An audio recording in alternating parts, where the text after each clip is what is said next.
नमस्कार दोस्तों, हमारे यूट्यूब चैनल एग्जाम लर्नर में आपका स्वागत है। दोस्तों, आज के इस वीडियो में हम लोग यूपीपीएससी यानी उत्तर प्रदेश लोक सेवा आयोग द्वारा आयोजित जीआईसी और जीडीसी यानी कि गवर्नमेंट डिग्री कॉलेज और गवर्नमेंट इंटर कॉलेज प्रवक्ता परीक्षा 2021 के लिए हम लोग आज सामान्य अध्ययन पेपर में भौतिक विज्ञान का पहला पार्ट देखेंगे, जिसमें हम लोग 30 प्रश्नों को आज हल करेंगे।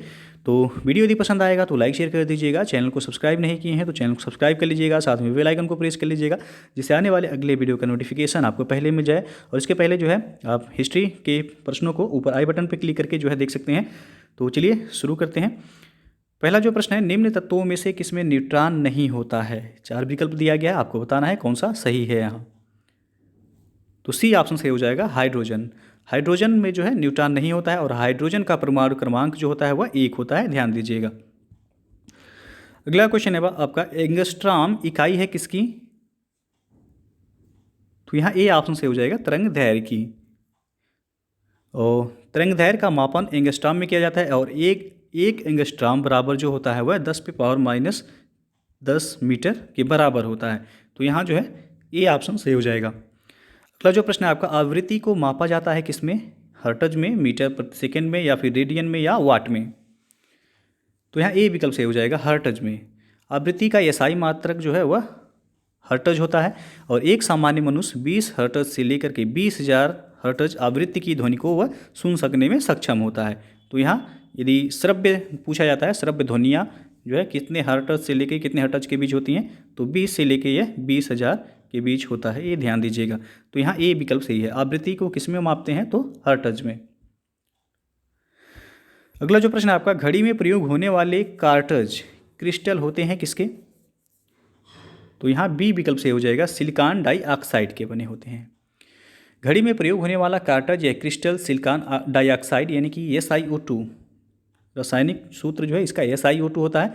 और यद्यपि प्राकृतिक रूप में इनमें से कुछ रॉक क्रिस्टल और राइन स्टोन के रूप में पाए जाते हैं और जिनका वाणिज्यिक रूप से उपयोग होता है, वे मानव निर्मित होते हैं। और कार्ट्रिज या क्रिस्टल का प्रयोग रेडियो टेलीविजन में किया जाता है। तो बी ऑप्शन सही हो जाएगा।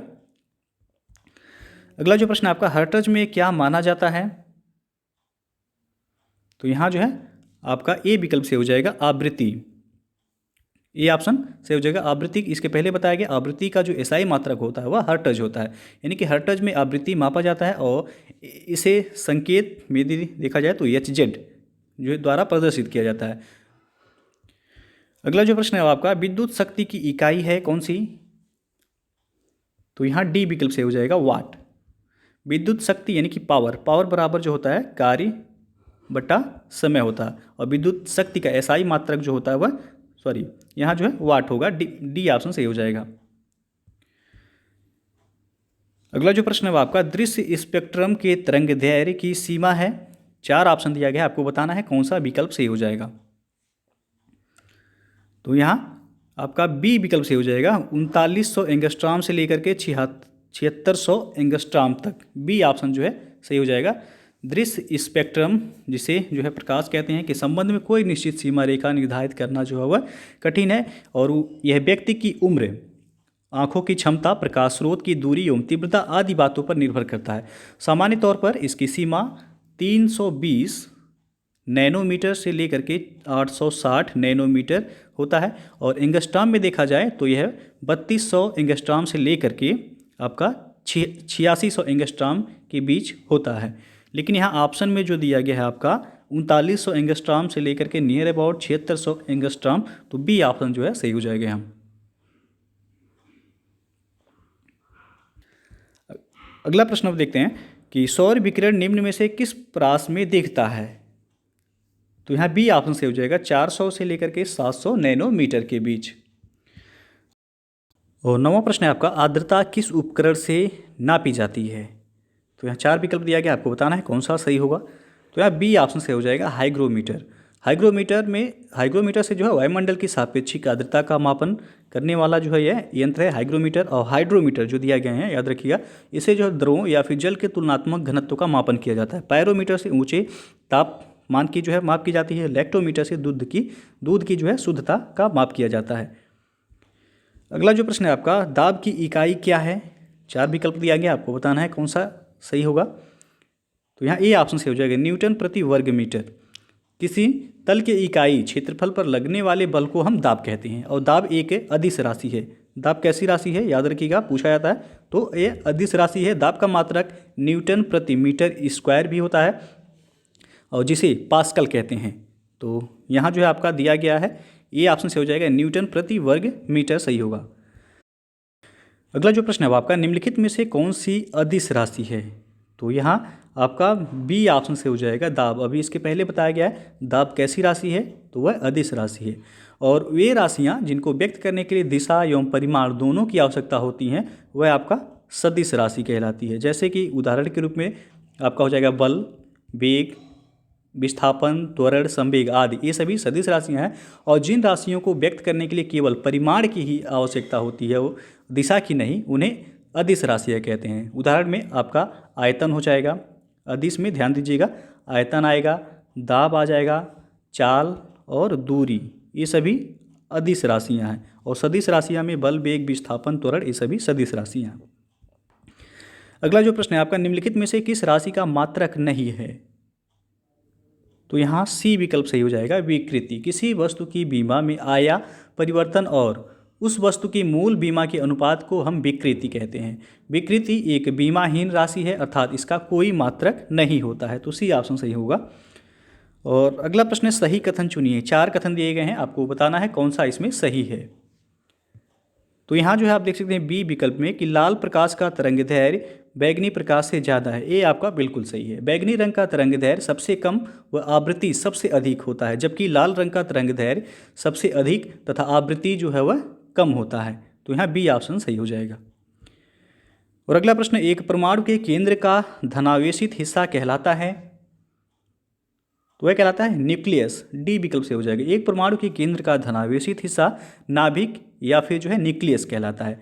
नाभिक परमाणु का केंद्रक होता है और परमाणु के नाभिक में प्रोटॉन और न्यूट्रॉन दोनों अवस्थित होते हैं। प्रश्न पूछा था कि केंद्रक परमाणु के नाभिक में जो है क्या उपस्थित होते हैं, तो प्रोटॉन और न्यूट्रॉन दोनों ही जो है उपस्थित होते हैं। लेकिन यहाँ जो पूछा गया आपसे कि एक परमाणु के केंद्र का धनावेशित हिस्सा क्या कहलाता है, तो वह आपका न्यूक्लियस यानी कि नाभिक कहलाता है। डी ऑप्शन सही हो जाएगा। और अगला जो प्रश्न है आपका, एक ठोस के सीधे गैस में परिवर्तन को कहते हैं। कई बार पूछा गया है ये प्रश्न। तो यहाँ ए विकल्प से हो जाएगा ऊर्ध्वपातन। ऊर्ध्वपातन वह प्रक्रम है जिसके द्वारा ठोस पदार्थ द्रव में परिवर्तित हुए बिना ही सीधे गैसीय अवस्था में परिवर्तित हो जाता है तथा गैसीय अवस्था से सीधे वह ठोस अवस्था में आ जाता है। एग्जाम्पल के रूप में आप कपूर जो है कह सकते हैं। तो यहाँ ये विकल्प से हो जाएगा। कपूर का जलना उदाहरण पूछा जाता है, क्या कहलाता है, तो वह आपका ऊर्ध्वपातन कहलाता है। और अगला जो प्रश्न है आपका, कॉस्मिक किरणें। यहाँ 4 ऑप्शन दिया गया है, आपको बताना है कौन सा सही होगा। तो ए विकल्प से हो जाएगा। कॉस्मिक किरणें आवेशित कण हैं। तो कॉस्मिक किरणें जो है यह विद्युत चुम्बकीय स्पेक्ट्रम का भाग नहीं है, ये उच्च ऊर्जा के आवेशित कण हैं जो कि अंतरिक्ष में लगभग प्रकाश की गति से ये गमन करते हैं। तो ए ऑप्शन सही हो जाएगा। 18वां प्रश्न आपका, 2G स्पेक्ट्रम में अक्षर G किस शब्द के लिए प्रयुक्त है। आप लोगों ने सुना होगा 2G स्पेक्ट्रम का नाम बहुत पहले। सी ऑप्शन से हो जाएगा यहाँ जनरेशन। 2G दूसरी पीढ़ी की बेतार संचार प्रौद्योगिकी है, यानी कि सेकेंड जनरेशन जिसे कहते हैं। और 2G स्पेक्ट्रम में अक्षर G ये जनरेशन अर्थात जो है पीढ़ी को यह दर्शाता है। और अगला जो प्रश्न है आपका, राडार का आविष्कार किसने किया था। तो ए विकल्प से हो जाएगा रॉबर्ट वाटसन ने। स्कॉटिश ये भौतिकविद थे रॉबर्ट वाटसन। इन्होंने वर्ष 1935 में पहली बार जो है प्रायोगिक राडार का फुल फॉर्म पूछा जाता है, याद रखिए RADAR, इसका फुल फॉर्म कभी पूछा जाता है। तो रेडियो डिटेक्शन एंड रेंजिंग इसका जो है फुल फॉर्म होता है। सबसे पहले व्यवस्था रॉबर्ट वाटसन ने किया था इसका। और द्वितीय विश्व युद्ध में इस व्यवस्था का उपयोग हवाई हमलों से पूर्व सचेत करने के लिए किया गया था। और अगला जो प्रश्न है आपका, गार्ड पार्टिकल है, ये भी आपका महत्वपूर्ण प्रश्न है। ये बी ऑप्शन से हो जाएगा हिग्स बोसान। हिग्स बोसान एक मूल कण है जिसकी प्रथम परिकल्पना वर्ष 1964 में की गई और इसका प्रायोगिक सत्यापन जो किया गया था वह 2013 में किया गया था, 14 मार्च 2013 को। वैज्ञानिक समुदाय के बाहर और मीडिया द्वारा अक्सर इस कण को जो है ईश्वरीय कण या फिर गॉड पार्टिकल उपनाम से जाना जाता है। हिग्स बोसान कण की खोज करने वाले वैज्ञानिकों की जोड़ी ब्रिटेन के पीटर W. हिग्स तथा बेल्जियम के W. एंगलर्ट को वर्ष 2013 के भौतिक विज्ञान के क्षेत्र में नोबेल पुरस्कार से भी पुरस्कृत किया जा चुका है। तो यहाँ जो पूछा गया है कि गॉड पार्टिकल है तो हिग्स बोसान, बी ऑप्शन से होगा। अगला प्रश्न आपका, सर सीवी रमन को भौतिकी का नोबेल पुरस्कार प्राप्त हुआ था कब? तो यह 1930 में दिया गया था, सन 1930 में, बी ऑप्शन से हो जाएगा। भौतिक शास्त्र के लिए नोबेल पुरस्कार प्राप्त करने वाले पहले भारतीय डॉक्टर चंद्रशेखर वेंकट रमन, जिन्हें सीवी रमन कहते हैं शॉर्ट में, उन्हें 1930 में जो है यह पुरस्कार प्राप्त हुआ था। और सबसे पहले यदि देखा जाए कि भारत में जिसे नोबेल पुरस्कार दिया गया था तो रविन्द्रनाथ टैगोर को दिया गया था साहित्य के क्षेत्र में। साहित्य के क्षेत्र में इनको सबसे पहले भारत में दिया गया था, 1913 में नोबेल पुरस्कार दिया गया था। तो ये जो है याद रखिएगा। और चिकित्सा में सबसे पहले हरगोविंद खुराना को दिया गया था 1968 में।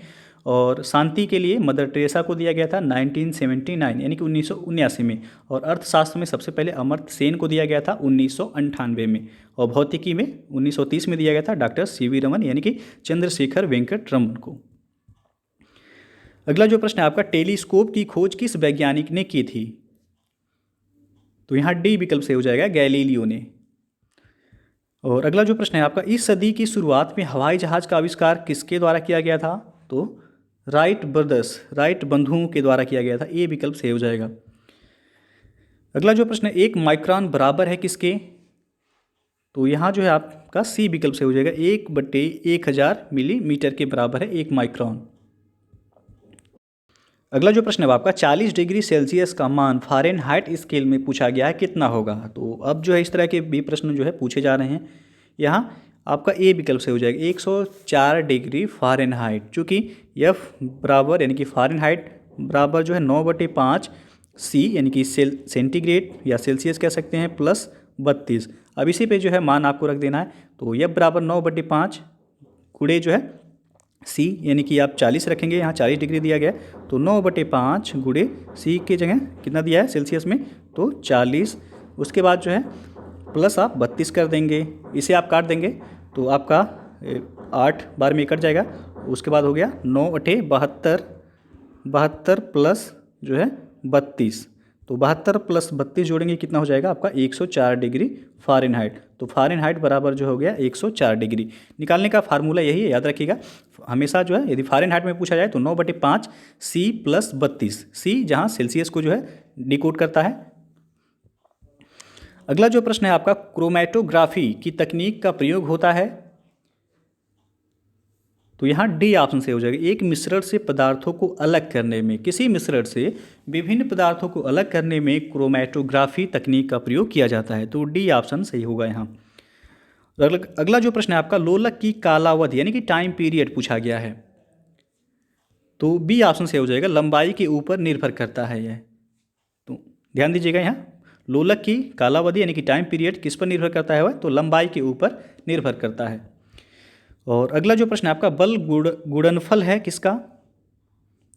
तो यह द्रव्यमान और त्वरण का गुणनफल है, बी ऑप्शन से हो जाएगा।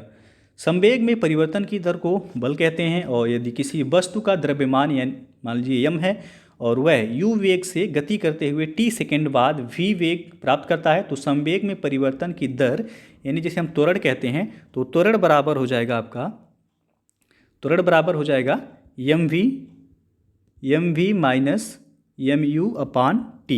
तो ये जो है त्वरण का फार्मूला होता है। और त्वरण ज्ञात करने के लिए जो फार्मूला यूज किया जाता है याद रखिएगा कि v माइनस u/t होता है, v माइनस u/t, ये त्वरण जो है निकालने का फार्मूला होता है। तो यहाँ जो पूछा गया है आपसे कि बल गुणनफल है किसका, तो द्रव्यमान और त्वरण का यह गुणनफल है। और अगला जो है त्वरण ज्ञात करने का सही सूत्र है, अभी इसके पहले बताया गया है कि v माइनस u/t यानी कि ए ऑप्शन सही हो जाएगा यहाँ। और अगला जो प्रश्न है आपका, निम्नलिखित में से कौन सी राशि सदिश नहीं है? तो अब इसके पहले जो है स्टार्टिंग में बताया गया था कि सदिश राशि कौन सी होती हैं, अदिश राशि कौन सी है। तो यहाँ पूछा गया है कौन सी राशि सदिश नहीं है, यानी कि अदिश राशि पूछा गया है आपसे। तो डी ऑप्शन से हो जाएगा, आयतन। आयतन जो है ये आपका कौन सी राशि है, तो अदिश राशि है। अब सदिश राशियाँ जो है आपको बता दें कि वे राशियाँ होती हैं जो कि प्रमाण के साथ साथ जो है दिशा भी बतलाती हैं, वह आपका सदिश राशियाँ कहलाती हैं। जैसे कि उसमें आपका बल आ जाएगा, वेग, विस्थापन, ये सभी सदिश राशियाँ किस श्रेणी में आती हैं। और अदिश राशि वह राशि है जो कि केवल परिमाण बतलाती हैं, दिशा नहीं बतलाती हैं। इसलिए जो है आयतन यहाँ आपका कौन सी राशि हो जाएगा, तो अदिश राशि हो जाएगा। अगला जो प्रश्न है आपका, पदार्थ के संवेग और वेग के अनुपात से कौन सी भौतिक राशि प्राप्त की जाती है, तो वह है द्रव्यमान। सी विकल्प से हो जाएगा। यदि किसी वस्तु का द्रव्यमान यानी कि मास, जिसको यम में डिकोड करते हैं, और वस्तु का वेग यानी कि वेलोसिटी भी से डिकोड करते हैं, तो उसका संवेग यानी कि एम भी होगा। तो संवेग और वेग का अनुपात जो होगा वह एम वी अपान भी बराबर एम होगा। तो यहाँ जो है सी ऑप्शन से हो जाएगा। एम यानी कि मास यानी कि द्रव्यमान, सी ऑप्शन से हो जाएगा। तो दोस्तों जो है ये था आपका आज के भौतिक विज्ञान का पहला पार्ट। तो वीडियो यदि पसंद आया हो तो लाइक शेयर कर दीजिएगा। चैनल को सब्सक्राइब नहीं किए हैं तो चैनल को सब्सक्राइब कर लीजिएगा। साथ में बेल आइकन को प्रेस कर लीजिएगा, जिससे आने वाले अगले वीडियो का नोटिफिकेशन आपको पहले मिल जाए। पीडीएफ आपको टेलीग्राम चैनल पर मिल जाएगा। नीचे डिस्क्रिप्शन में टेलीग्राम का लिंक आपको दे दिया गया, वहाँ से ज्वाइन करके आप पीडीएफ आसानी से डाउनलोड कर सकते हैं। तो वीडियो को पूरा देखने के लिए बहुत बहुत धन्यवाद। दोस्तों यदि आप यूपी के किसी भी एग्जाम की तैयारी करना चाहते हैं तो अपन अकेडमी से जुड़ के आप अपनी तैयारी को बेहतर तरीके से कर सकते हैं। इसके लिए सबसे पहले आपको अनअकैडमी का लर्निंग ऐप इंस्टॉल करना होगा प्ले स्टोर पर जाके। मैं आपको प्रोसेस बता दे रहा हूँ कि आपको इंस्टॉल कैसे करना है और वीडियो कैसे आप देख सकते हैं। तो सबसे पहले आप प्ले स्टोर से अनअकैडमी का लर्निंग ऐप इंस्टॉल कर लीजिएगा। इस तरह जो है हो जाएगा आपका। उसके बाद मोबाइल नंबर के थ्रू आपको वहाँ साइन अप करना है। तो आपको साइनअप करने के लिए सबसे पहले मोबाइल नंबर डालेंगे, उसके बाद OTP जाएगा उस मोबाइल पे। आप OTP जैसे ही फिल करेंगे तो आपसे इस तरह खुलकर आ जाएगा। आप मैनेज गोल सेलेक्ट करेंगे, यानी आप किस एग्जाम की तैयारी करना चाहते हैं तो आपको सेलेक्ट क्या करना है, UPPSC और UPSSC। उसके बाद फ्री लाइव क्लासेस पर आपको जो है टिक करना है। उसके बाद जैसे ही उस पर क्लिक करेंगे आप खुल करके जो है आपके सामने इस तरह आ जाएगा इंटरफेस, और आप जो है उस पर क्लिक करेंगे वीडियो पे तो आपसे मांगा जाएगा enter invite code to unlock your free plan, यानी कि आपका फ्री प्लान को अनलॉक करने के लिए एक कोड मांगा जाएगा। तो आपको कोड क्या यूज करना है, एग्जाम लर्नर EXAMLEARNER। जैसे ही आप ये कोड वहाँ फिल करेंगे उसके बाद नीचे अनलॉक का बटन जो है वह ग्रीन हो जाएगा, उस पर क्लिक करेंगे तो आपका वह वीडियो अनलॉक हो जाएगा और उसे आप आसानी से देख सकते हैं। तो ये कोड यूज जरूर कीजिएगा वीडियो को अनलॉक करने के लिए एग्जाम लर्नर। और आपको बता दें कि जो कोर्सेज अवेलेबल हैं UPPSC और UPSSC के रिगार्डिंग आप देख सकते हैं यहाँ प्लस सब्सक्रिप्शन पर। UPSSC का लोअर फाउंडेशन बैच है, ये 26 जनवरी से स्टार्ट हो रहा है। 5 मंथ का पूरा कोर्स है ये, जिसमें पूरा आपको कंप्लीट सिलेबस कराया जाएगा। उसके बाद UPPCS का है मेंस ऑप्शनल ज्योग्राफी और पब्लिक एडमिनिस्ट्रेशन, ये भी आपका 26 जनवरी से स्टार्ट हो रहा है और 6 मंथ का ये कोर्स है। UPPCS प्रीलिम्स बैच ये भी आपका 26 जनवरी से स्टार्ट हो रहा है, ये भी पूरे 6 महीने का कोर्स है। नीचे डिस्क्रिप्शन में लिंक आपको दे दिया गया है सबका, आप वहाँ से जाके देख सकते हैं। यूपी लेखपाल है, UPSI बैच है। तो जिस भी कोर्स से को आप लेना चाहते हैं आप ले सकते हैं। और हमारा रेफरल कोड आप यूज जरूर कीजिएगा एग्जाम लर्नर, जिससे आपको जो है 10% का डिस्काउंट मिल जाएगा आसानी से। आप देख सकते हैं कोर्सेज जो भी अवेलेबल हैं यहाँ पे, जो बैच लॉन्च है वो आपके सामने है। और आपको बता दें कि जो आप सब्सक्रिप्शन लेंगे अनअकैडमी पर, 1 मंथ का सब्सक्रिप्शन लेते हैं तो एक्चुअल प्राइस इसका 1400 रुपये है। यदि आप वही हमारा रेफरल कोड यूज करेंगे एग्जाम लर्नर तो प्राइस आपको पे कितना करना होगा, 1260 रुपये। और 3 मंथ का सब्सक्रिप्शन लेने पे 3500 रुपये एक्चुअल प्राइस है। यदि रेफरल कोड यूज करेंगे तो 3150 पे करना है। 6 मंथ का 5600 फीस है, लेकिन यदि रेफरल कोड आप यूज करेंगे तो आपको 5040 ही पे करना है।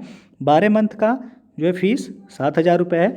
रेफरल कोड के साथ यदि आप पे करेंगे तो 6300 रुपये ही आपको देना होगा।